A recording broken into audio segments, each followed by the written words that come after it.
Psychical research in the USA, past, present. I want everybody to take to heart what CJ was telling you about the history of ASSAP and its organizational purpose as a national cooperative body of networked investigators throughout the UK.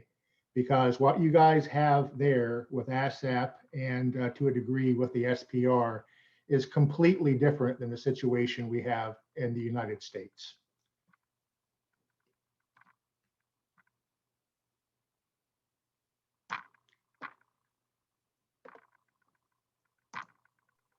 Now, psychical research in the US. What do I mean by the term psychical research? Today, everything is parapsychology. Psychical research, in my interpretation and use of the term, is more of an encompassing and holistic to the world of the paranormal. Parapsychological lab research is certainly part of that, and we'll be discussing the academic and institutional laboratory history in the U.S. But it also includes, lab parapsychology largely does not include spontaneous case investigations, which I think most of us in ASSAP have an interest in. Some parapsychologists are involved in spontaneous case work, but it is a handful. So it's a very small part of parapsychology. Psychical research, I think, includes both lab and field, and also by default, it includes the plethora of amateur ghost hunters and ghost hunter groups who are out there, including ones with some credibility, including ASSAP's affiliated organizations. In the US, we have many such organizations, but they do not have that level of credibility or expertise. In the US, it all started in 1885 with the American Society for Psychical Research, or ASPR. It was initially a spin-off from the British SPR, headed up by William James originally. It was the introduction of scientific methodology to the exploration of psychical phenomena in the US. Before the ASPR, they were individuals, some who were affiliated with various institutions who on their own looked into this, but without any cohesive methodology or use of a accepted scientific protocol. So the ASPR were the first ones to establish that. They engaged in lab research. They were initially in Boston, Massachusetts, and then later moved to New York City, where they still are today to some degree. They had lab activity, and they also had a limited amount of field investigation, primarily targeted at investigating claims of mediumship, seances, uncovering fraud as a necessary part of that. And they did the occasional ghost and poltergeist investigation with members of their board who were interested in that kind of stuff.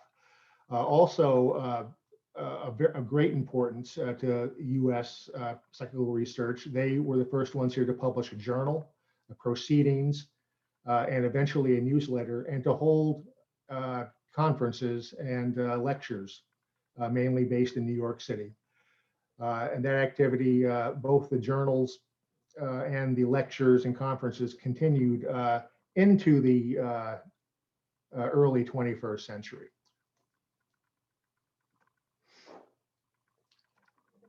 Later on, parapsychology, the lab science, infiltrated the American Academy and began popping up in universities. The first parapsychology program in the United States in academia was in Stanford University in 1911. Stanford, they researched specifically lab work on ESP and PK. Interestingly, after doing this for several years, and I don't know when the program ended, the director of the parapsychology department, or whatever they called the department back then, concluded that there was no evidence for the existence of ESP or PK, anything beyond expected chance, and the program died out. The university scene was kind of dead until 1930, when botanist J.B.Rhine and his wife began the Duke University Parapsychology Lab. J.B.Rhine, who influenced parapsychology and psychical research across the world for all time, was the first to introduce strict laboratory protocols, the use of statistical methods to investigate ESP telepathy claims, and they did limited work in the PK field. I do not believe that Rhine, JB, had any interest in spontaneous case phenomena. His wife and co-director of the lab, Louisa Rhine, did have a degree of interest, but the lab itself did not look into that. The JB retired in 1965 and moved the lab off campus to another organization, which we'll discuss shortly. I want to make note, though, that it's interesting and important to realize that when JB retired, the lab at Duke did not continue. When JB was gone, the university shut the parapsychology lab down. That tells us that the presence of parapsychology at Duke was dependent entirely on the type A personality and promotional skills of J.B.Rhine. When he was gone, the university had no interest. And that is a common denominator in a lot of university programs throughout history. In 1968, Dr. Thelma Moss created a parapsychology lab at the University of California, Los Angeles, or UCLA. It ran until 1978. There's been a lot written about the UCLA Parapsychology Lab. Again, Thelma Moss was the director. Dr. Barry Taff, who was a graduate student at the time, was one of their primary research assistants, and Carrie Gaynor was part of that program back in the 70s. What most folks don't realize is that the UCLA Parapsychology Lab was not a completely sanctioned unit of the university. They operated, I believe, out of a basement closet, basically. They received no funding at all from the university. Apparently, Thelma had enough pull with the university board, and she was a professor in other subjects, I'm assuming psychology. And the university tolerated her setting up an unofficial shop in the basement where her and her graduate student team ran parapsychology experiments, including some noted ghost and poltergeist investigations, including the case that the book and the movie The Entity were based on. But they did this without funding, without any equipment or material support from the university. And in 1978, a new head of the overall department that the parapsychology lab and Thelma fell under came on board, walked around the parapsychology office, said, "This is all absolute nonsense," shut down the lab the next day, and fired Thelma Moss shortly after. So that was the beginning and end of the UCLA program. University of Virginia has had a research program started in 1967, which continues to this day, initially under Dr. Ian Stevenson, focusing on reincarnation studies. And I believe they did a little bit of research into survival of consciousness and out-of-body experiences, but their claim to fame is reincarnation studies. Dr. Stevenson died a number of years ago, but the program is ongoing and very active. JFK University, John F. Kennedy University, in the 1980s actually had a master's degree program in parapsychology. They did no research, I don't believe, but they did have undergraduate and graduate classes and the graduate program in parapsychology. Lloyd Auerbach and Carlos Alvarado were graduates of that program. Sadly, that program lasted a short time. The degree program disappeared first, and then all the other classes were shut down. The school no longer had interest in that. Princeton University, which is in the town I'm in, under their engineering department, had a group called the PAIR Lab, the Princeton Engineering Anomalies Research Lab, which did cutting edge research into psychokinesis. They're under Robert John, I believe, and Roger Nelson ran the lab.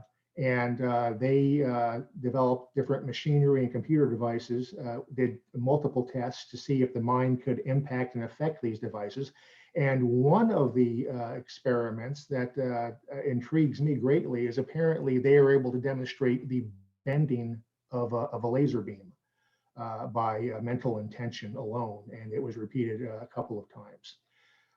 That lab shut down in 2007, again, mainly because of the retirement of the principals. It was a personality-led program. When the principals were no longer affiliated with it, the university had no desire to continue it. So that's another one that bit the dust. University of West Georgia never had a research program, but under Dr. William Roll in the 1980s to the present, they did have within the psychology department, a couple of units in parapsychology. Dr. Roll started that with his death in 2012. Dr. Christine Simmons Moore has taken over that program, and it continues to this day. And I believe I know they teach courses. I'm not sure if the University of Virginia actually teaches classes on the subject. It may just be a research lab, but University of Georgia actually has classwork, which is unique in America. And the University of Arizona from 1990 to present has had a parapsychology lab under Dr. Gary Schwartz. And his focus is on mediumship studies and testing mediums and determining what type of processes are involved there. And Atlantic University has units of parapsychology as part of their consciousness studies program.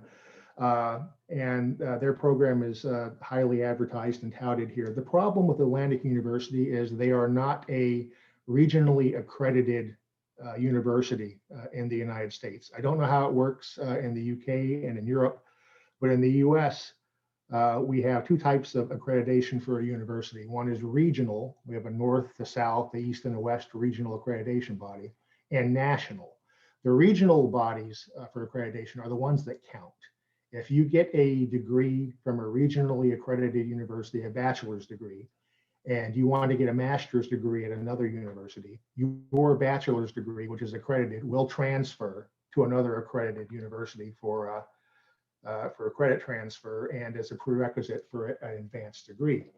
If you have a degree from a nationally accredited university, that's primarily correspondence schools and schools that do not meet the criteria for regional accreditation. And a degree from there, while your educational quality may be excellent and you may learn as much or as more as from a regionally accredited school, your diploma has limited utility. You will not be able to transfer that to another institution.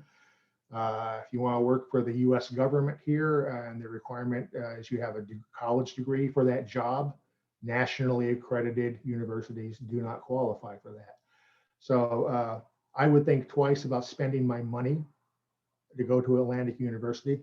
That said, their education program is supposedly excellent. One of their primary core instructors is Lloyd Auerbach, who is probably one of the best educators in the field out there.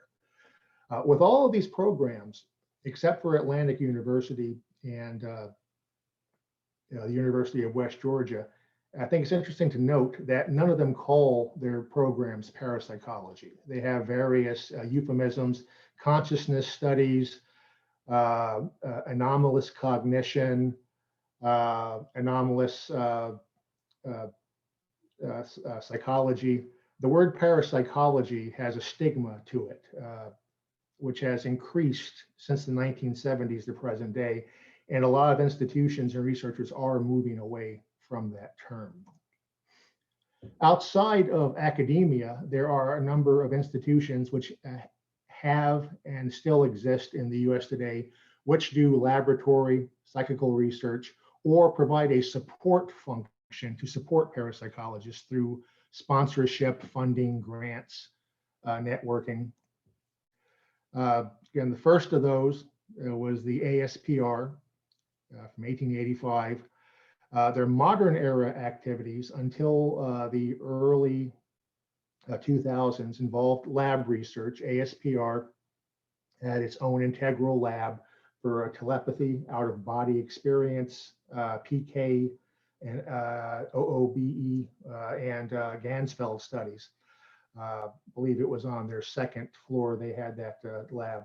They did limited field operations. They did not have they had no spontaneous cases committee like the SPR did. They had no formal investigative function. However, individual members, individual board members would occasionally do field investigations. Dr. Carlos Osis, who was their lab leader, did occasionally go out and do poltergeist and apparitional investigations. One of their main claims to fame was an excellent journal, Journal ASPR and Proceedings, very similar to the SPRs. And like the SPR, they provided conferences and lectures, which I very happily attended on occasion. I was a member for many years, visited the building a couple of times. A beautiful, beautiful 18th century building, piece of history, wonderful research library available, and RIP. Many of you have been following the controversy about the ASPR. The SPR has been discussing it. Around early 2000s, their activities started to slow down very rapidly. First, their newsletter stopped publication. No explanation, just no newsletter. Then the journal stopped publication. Then lectures and conferences stopped. But they still collected membership dues from people.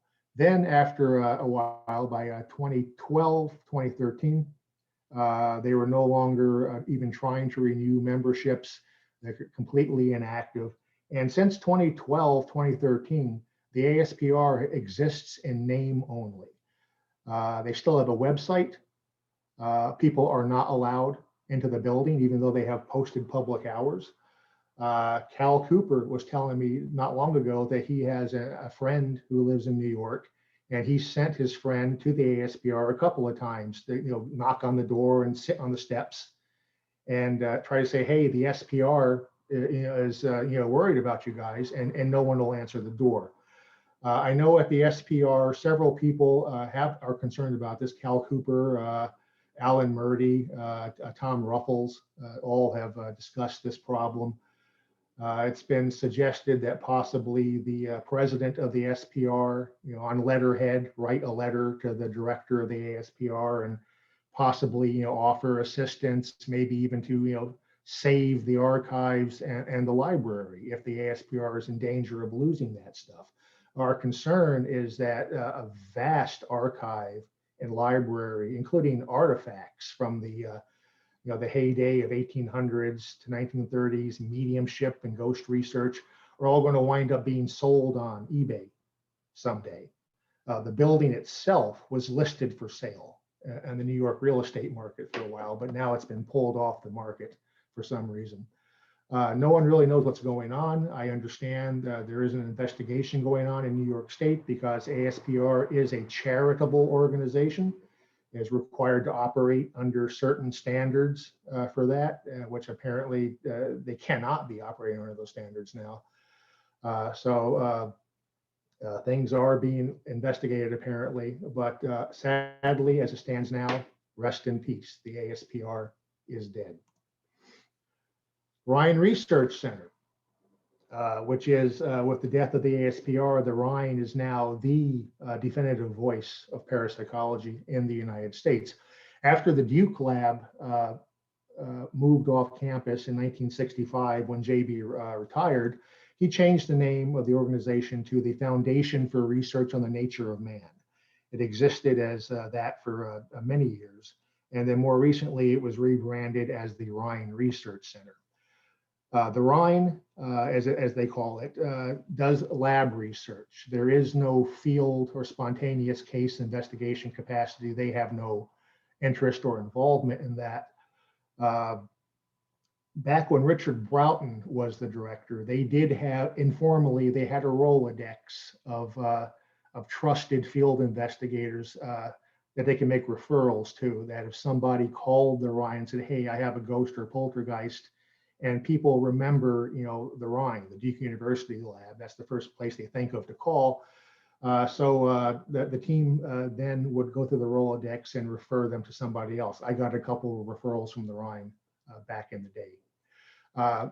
Their big claim to fame these days, in addition to the Journal of Parapsychology, which is the journal of record for scientific parapsychology in the world, they have a comprehensive education program. They have, through the Rhine Education Center, they offer comprehensive classes on laboratory parapsychology, field investigations, a spontaneous case, the statistics and math you need to use to do the research into this. Multiple courses taught by experts in the field. So anybody wants to get some good virtual, this is online training in any aspect of parapsychology, the Rhine is the place to go. Back when they were the FRNM, they used to have a summer studies program physically at the center, which lasted several weeks through the summer, and that was the go-to program for budding parapsychologists back in the 60s, 70s, into the 80s. Long before COVID, they did away with the on-site program, and now it's virtual. But they do still have on-site mini classes, lectures, seminars. If I lived closer there in North Carolina, I would certainly avail myself of it. I was speaking with the director, John Kruth, recently to ask what their current projects and priorities are. And what they're working on right now is detection of subtle energy emissions from the body, which can be detected during remote healing and PK events, including biophotons, which, as I understand it, are luminous photons which emit from the body during these events. And they're very, very faint, but they can be detected with imaging equipment. A fascinating subject. I don't know what it means, but it's certainly weird and fascinating. For a while, in the 70s and 80s, we had the Psychophysical Research Laboratories, also located right down the road from me in Princeton. They ran from 79 to 89 under Dr. Chuck Honorton. And there it was lab research. They worked with ESP, the Gansfeld, a lot of PK research. Honorton worked with Felicia Parise. Felicia Parise was a prize PK exhibitor. She was, for a while, referred to as America's Nina Kolagina. And apparently she could, like Kolagina, create some under controlled laboratory situations, exhibit macro PK to amazing abilities, moving things around under, again, no indications of fraud. She stopped, she got tired of it, wanted to focus on being a person and a mother rather than being a lab rat. So just, said, I'm not going to do these tests anymore. But as I understand it, there was never any valid claim of fraud or deception with her. Honorton was one of those researchers who rejected, even back then, rejected the term parapsychology. Probably not so much because of stigma behind the name, but because he felt, as many folks in the field do, that parapsychology is too limiting of a term for a field which is multidisciplinary, which encompasses neurology, physics, biology, even sociology to a degree. Again, Honorton moved on from the labs, and the labs shut down. A fascinating American parapsychology center was at Maimonides Medical Center. They had a division of parapsychology and psychophysics. I think psychophysics was a term that latched on because of Charles Honorton's involvement. To me, it's fascinating that a hospital had a parapsychology lab, instead of it being a university or a private institution. The parapsychology lab's claim to fame was a dream research study where they studied dream telepathy and other paranormal phenomena that occurred in the dream state. They began in 1961, the parapsychology and the dream lab. I don't know when the program ended. Obviously, Maimonides Medical Center still exists. They're a major uh, uh, New York City medical center. But I don't know when the parapsychology program ended. I've seen no reference to it in the literature after the 1970s, so I'm assuming that's when it happened. Montague Ullman was the creator and director, followed by Charles Honorton and Stanley Krippner. And they did a lot of work with Alex Tannis, who was a superstar in telepathy and in out-of-body experience research. One of the reasons I can't find out how long the program continued, and is many of the records have been lost. Cal Cooper had mentioned that he tried to find some of the records, and they just no longer exist. So they went the same way as the ASSAP's library, apparently. Mind Science Foundation had a robust parapsychology department. Mind Science Foundation, 1958, it continues. In the 1970s, they had a parapsychology division. William Broad was the director. Marilyn Schlitz was his research assistant, and they worked on Ganzfeld studies and remote viewing experiments. As far as I can tell, that division only lasted through the 70s. Mind Science Foundation is still out there. They are focused on neurology, and the interaction between neurology and consciousness. And certainly just that overall subject has intertwinement with parapsychology and possible side effects because parapsychology deals with consciousness studies.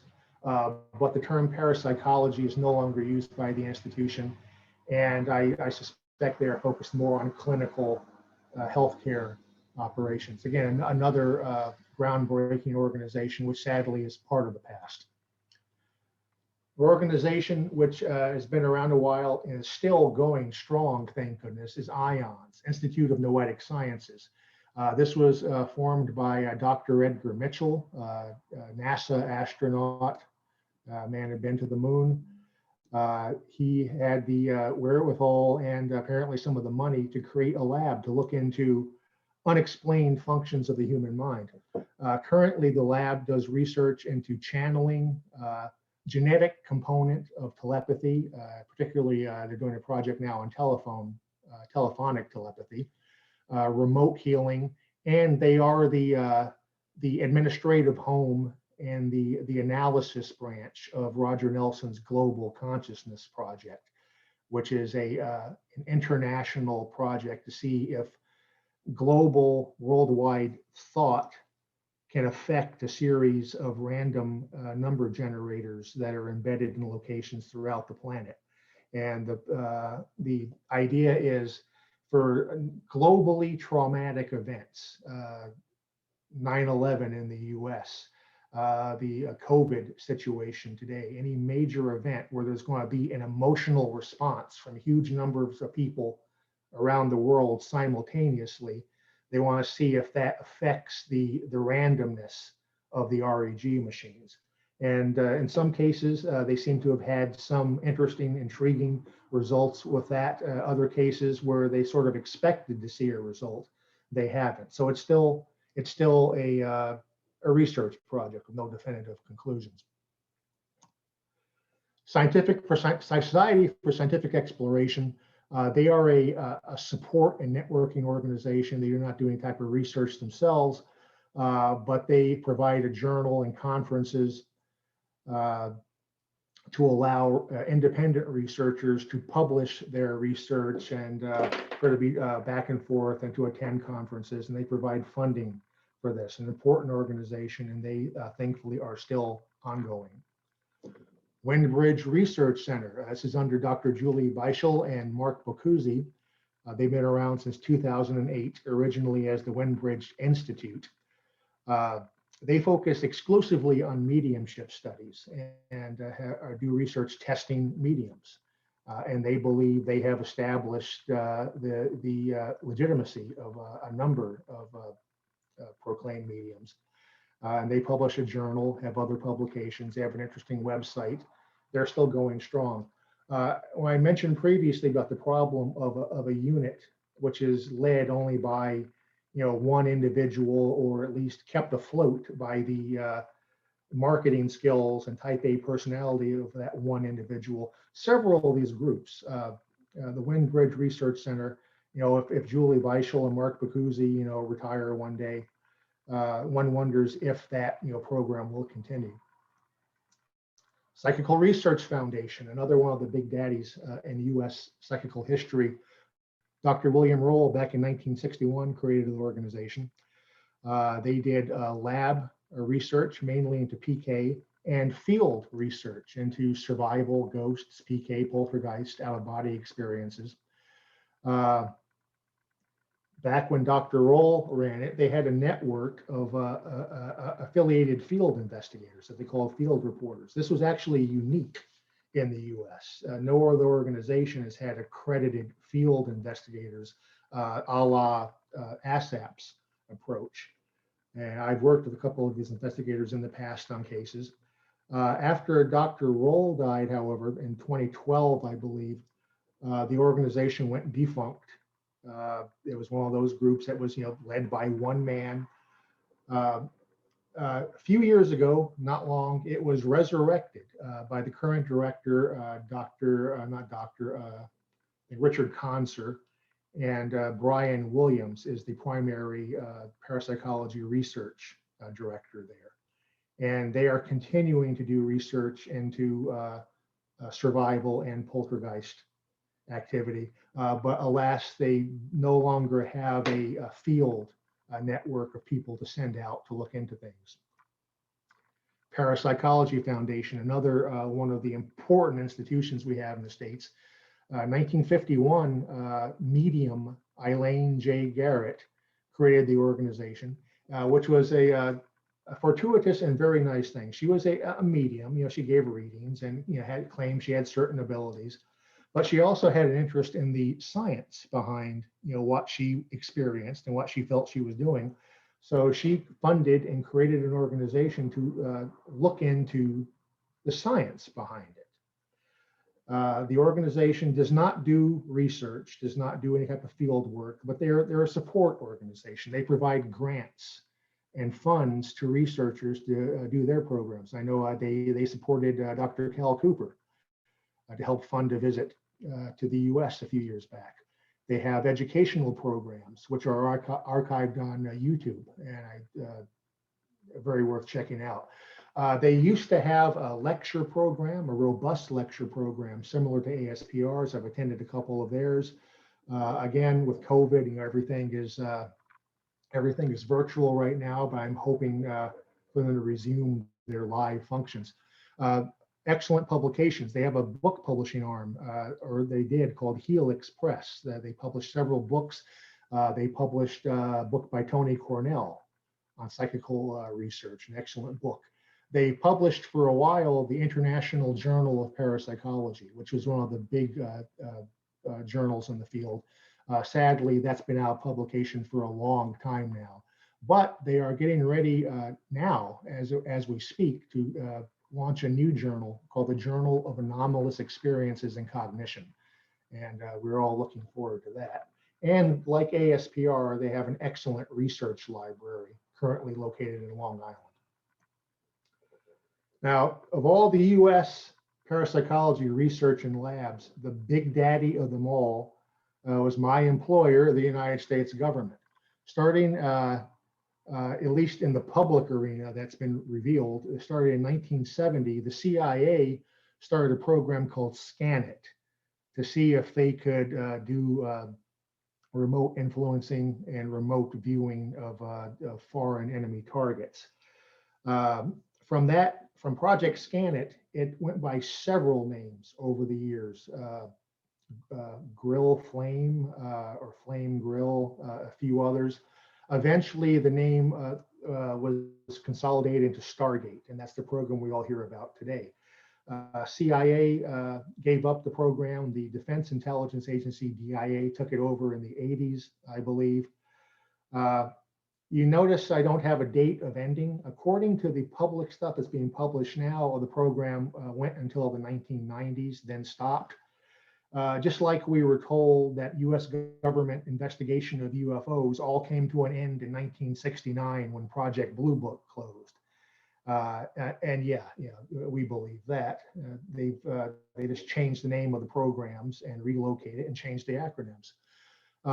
The DIA and CIA worked with contractors for a lot of this.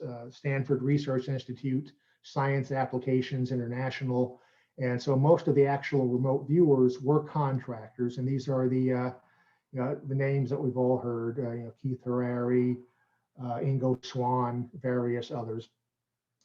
The government program focused on practical applications. They did not really care institutionally what the science was, how it worked, why it couldn't work.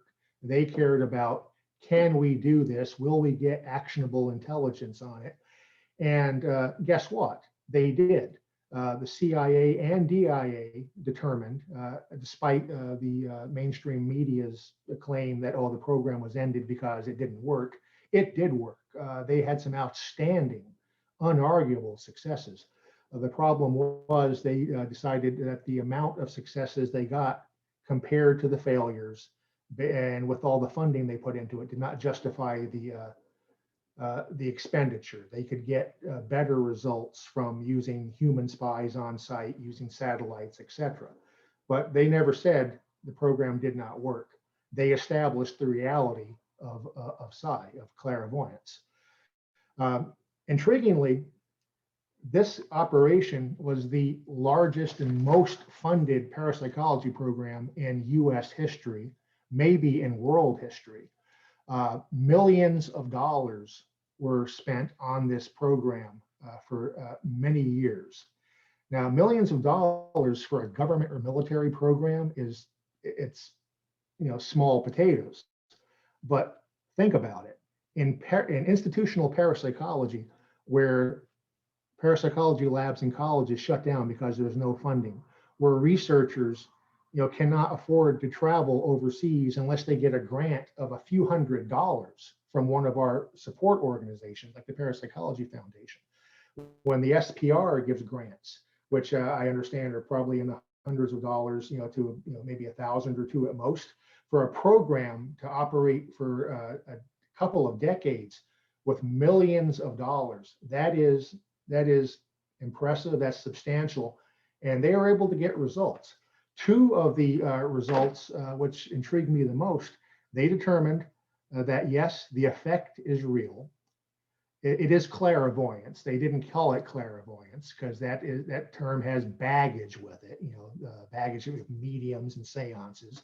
So remote viewing was a government term to make it more politically acceptable. But they established that clairvoyance exists, and they also determined that 1% of the population has those abilities.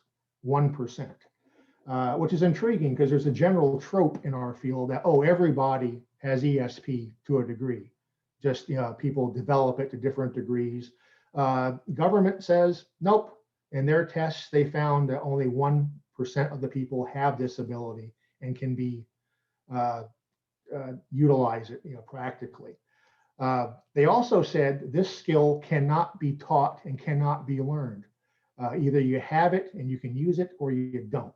Which is also intriguing because a lot of the practitioners, Ingo Swann, Keith Harari, the many others, they've gone into business teaching courses on how to be a remote viewer. They say, we can teach you, you can learn how to do this. That is in contradiction to what the program itself said they found. So who knows? Amateur organizations, we've had a variety of International Fortean Organization, which has held a conference and published a journal for a while. They've not published their journal for quite a while. They haven't had a conference for a couple of years, and their website is down. They may be totally defunct. One of those cases where they were a personality-led organization under Phyllis Benjamin. Phyllis Benjamin died. Info basically collapsed. Fortean Research Center published an excellent journal, which you can get the compiled edition of it on Amazon.com. It's an excellent journal. Their directors retired. The center folded. Society for the Investigation of the Unexplained, which was created by zoologist Ivan T. Sanderson, published a small journal, more of a newsletter called Pursuit, back in the 60s through the 70s into the 80s. And they actually did a little bit of field research. Sanderson and some of his members would occasionally go out into the field and do cryptid investigations, the occasional poltergeist investigation. Again, Ivan Sanderson passed away. The organization disappeared, was resurrected briefly in the 1990s, lasted less than a year, then folded again. Very sad. What are we left with if the institutions are not doing field investigations, except on a very limited degree? We have a couple of attempts by parapsychologists to create an affiliated network program, again, similar to ASSAP's model. Lloyd Auerbach, who was one of the prime directors at the Rhine Center, he has an organization called OPI, Office of Paranormal Investigations, and a training program which is facilitated through the Rhine. You take the field investigations courses, and there's a whole series of training courses. They will designate you as a parapsychological field investigator, level 1 or level 2. Then you can apply to be a field investigator for the Office of Paranormal Investigations, because you've had that standardized training, and there are certain other qualifications also. And Lloyd has people across the country who do meet that standardized protocol. Back in the 90s and earlier 2000s, we would get referrals from Lloyd, that he got a call from somebody. He's in California. Somebody in the East Coast would call him, say they have a poltergeist case. So Lloyd would kick it back out to one of us. We haven't gotten these calls in quite a while, not since the new phenomena has started, which we'll discuss briefly in a minute. Dr. Andrew Nichols tried to do the same thing. Dr. Andy Nichols, a noted parapsychologist, set up a group called American Institute of Parapsychology. Dr. Barry Taff was his co-director, and they had a training program to train and to a degree certify parapsychological field associates for this purpose, but the organization seems to be defunct. I don't want to go into the details in this venue because it's not germane to the discussion, but Dr. Nichols got into a bit of ethical trouble and is no longer a practicing psychologist, and apparently no longer a practicing parapsychologist. Again, the problems of a one-person or two-person led organization. If that person's out of the picture, there goes the organization, and a promising program, unfortunately.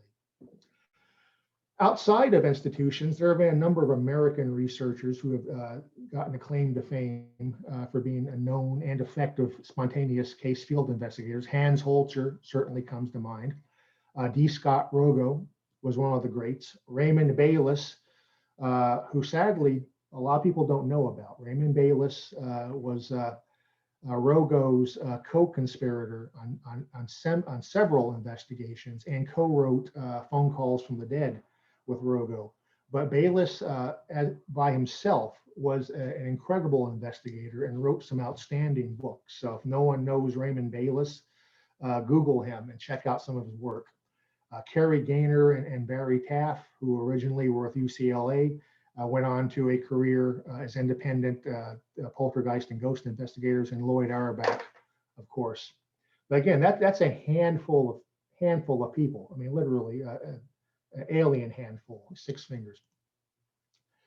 With all these groups out there and institutions and independent investigators, they meant nothing to the American public consciousness, because to the American person in general and to our mass media from the 1960s through the early 2000s, there were two faces of spontaneous case phenomena, ghosts and poltergeists in this country. First was Hans Holzer. And you'll note I do not call him Dr. Hans Holzer. There is a great amount of controversy over his claimed doctorate. Supposedly he has a doctorate from the London Academy of Applied Science. Folks who've done research into that institution cannot verify that there ever was any such institution in London or elsewhere. So his degree is called into question. He did have a legitimate master's degree, though. He had several degrees. Just the doctorate is in question. He also called himself a parapsychologist.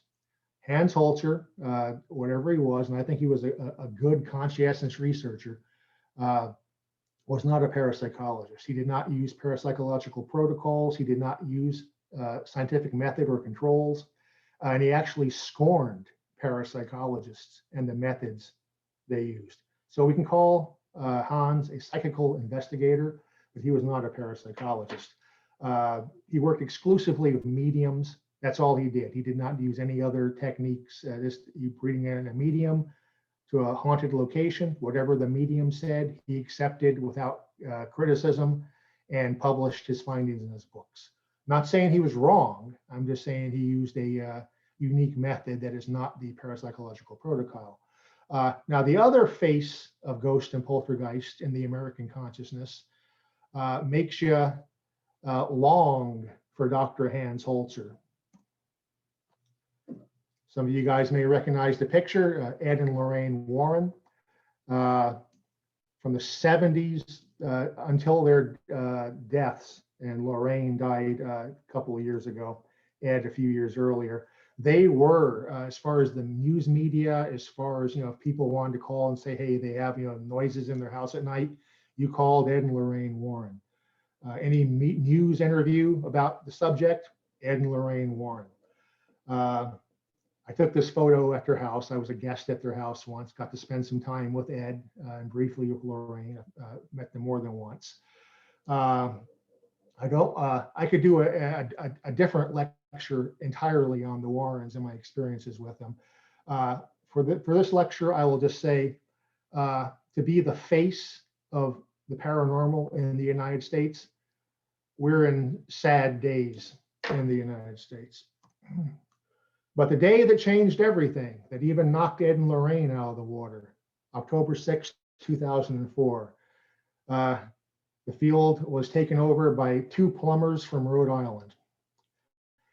And those 2 plumbers were followed by a bunch of other people who have their shows, Ghost Adventures, Paranormal Lockdown. You guys in the UK had your Most Haunted and others.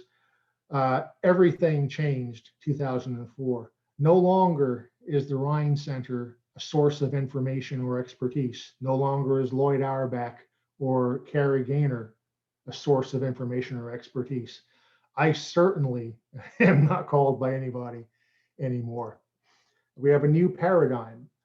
The institutions and investigators who've been doing this work for decades, hundreds of years really, have been replaced by TV show personalities, by plumbers and nutcases in Las Vegas, who will go on nameless, who have no knowledge, no knowledge of the phenomena, the theories, the hypotheses, the history of the field, the people who've been involved in the field. They are going out there and saying, hey, this is how you do an investigation. The phenomena are, you got a ghost, it's a demon. You have little balls of light on your film, it's orbs, which are ghosts. And these personalities have formed their own groupie organizations. Now, throughout the United States, the last count, there were 2,000 lay ghost hunting or paranormal research groups. The 2,000 number fluctuates because groups are formed. They last 2 weeks to 2 months, then disappear. But I think 2,000 is a good average running count. Now, if a news show or somebody has phenomena which is disturbing them, they don't call Ed and Lorraine are gone, Holzer is gone, but they don't call me, they don't call Carrie, they don't call Barry, they don't call Lloyd. they call these groups who are affiliated with these TV shows. The ghost hunters, they have affiliate investigators, part of the TAPS family. Ghost Adventures, they have affiliated research groups throughout the country who are part of the GAC, the Ghost Adventures crew. There's no training, there's no certification. You watch the TV shows, you learn everything you need to know, and you are now a highly experienced and credible ghost and poltergeist researcher. And you realize that all graveyards are haunted by orbs. Most ghosts are demons. And what are you talking about? PK, J.B.Rhine. What are you talking about? Ghost research started with TAPS. Where do we go from here? That's where we are now. Well, academic parapsychology in the US, the picture is not rosy. We only have 2 universities with parapsychology departments, which go by different names for optics reasons, and 1 or 2 more that actually offer courses or units on the subject. This is in contrast to the UK, where there have been a growing number of schools which have units in parapsychology as part of their overall psychology programs. And graduates from these programs are going on to seed other universities as they join those universities' department and to bring parapsychology into them. Exact opposite in the US. 2017, I did a survey with the help of the Parapsychological Association of parapsychologists globally. And I got 37 results or so, which is actually a very good number of results, responses for this type of survey. And my question was, it was a multi-question survey, but the gist of it was, what do you think is going to happen with parapsychology in academia worldwide? I got a balance, 50-50 response with a little bit more response on the negative side, saying it's doomed, it's going to come to an end. But mainly, the split was UK and European investigators who were optimistic. They told me about the growth of the programs in the university system there. Cal Cooper's operations, the Kessler unit at the University of Edinburgh and their operations, and they've been seeding other universities. The US parapsychologists, however, almost universally, gloom and doom, no funding, no interest. The politically incorrect, the universities, will no longer tolerate even the mention of the word parapsychology.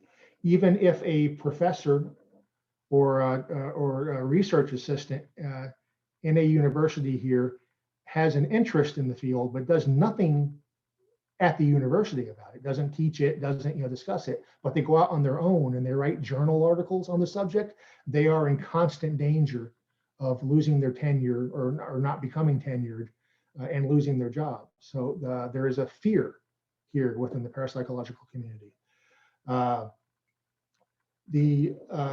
One thought is that maybe, if they change the name, don't use the word parapsychology, that maybe they can slip some of this stuff into, consciousness studies programs, anomalous psychology programs.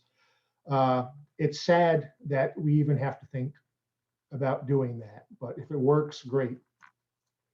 Spontaneous case research, which is totally outside of the field of academia, is going to remain our domain, the domain of the lay investigator, because institutions don't do it.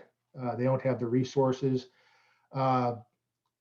Individual parapsychologists who do this, Auerbach, Gaynor, Taft, there's only a few of them. So by default, it's us, the lay investigators, who are going to be doing this, if it's going to be done.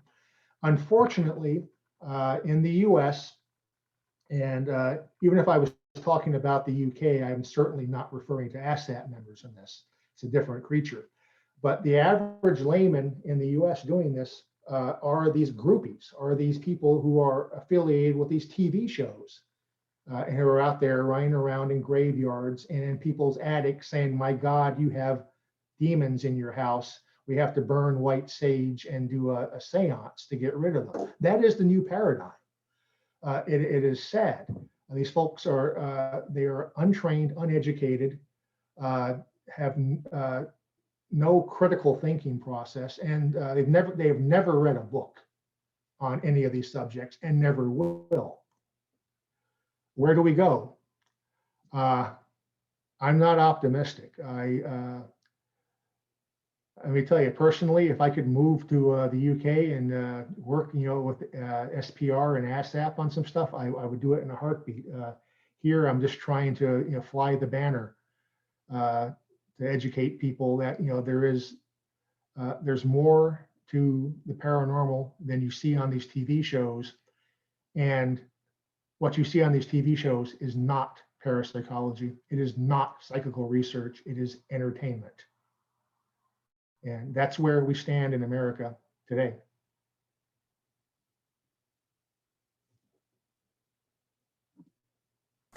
Thank you. Thank you very much. That was excellent. Was that the end? Or turn my volume back up because I can't hear you. Thank you. That was marvelous. Have you finished,